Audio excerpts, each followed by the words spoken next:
জিজ্ঞাসা করতে চাই, তাহলে কি আপনারা রাজনৈতিক ময়দানকে উত্তপ্ত করতে চান?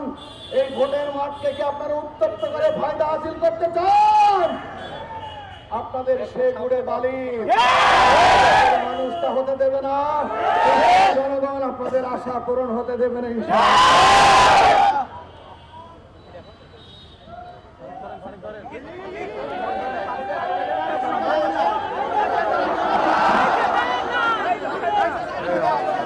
দর্শক এই মুহূর্তে দেখছি আমরা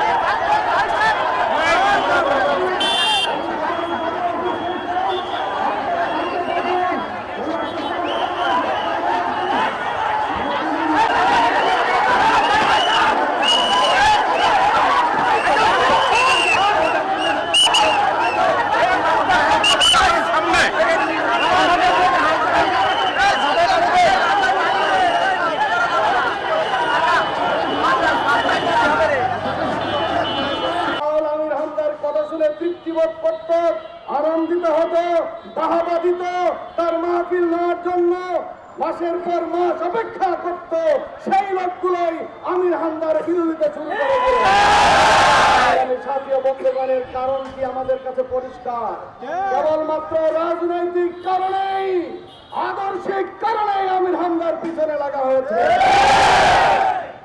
সম্মানিত সাথী বন্ধুগণ, শুধু এখানেই শেষ নয়, সর্বশেষ মুফতি আমির হামদার এদেশের প্রায় সকল জেলা উপজেলায় হাজারো প্রোগ্রাম করেন। এই প্রোগ্রাম করতে যে মানুষ হিসাবে দু একটি ভুল হয়ে যেতেই পারে, এটি অস্বাভাবিক নয়। যে বিষয়টি আজকে ব্যক্তিগত যোগাযোগ মাধ্যমে এনে, এমনকি টেলিভিশন টক শোতে এনে এদেশের এক শ্রেণীর রাজনীতিবিদ তাদের নেতা কর্মীদেরকে উস্কে দিয়ে আমির হামদার বিরুদ্ধে হত্যার হুমকি দিয়ে যাচ্ছে, তাদেরকে বলতে চাই, এই হত্যার হুমকির পিছনে আপনাদের যে কারণ লুকিয়ে আছে তা হলো মাঠ জরিপে দেখা গেছে এই সদর আসনে আমির হামদাকে ঠেকিয়ে রাখা যাবে না।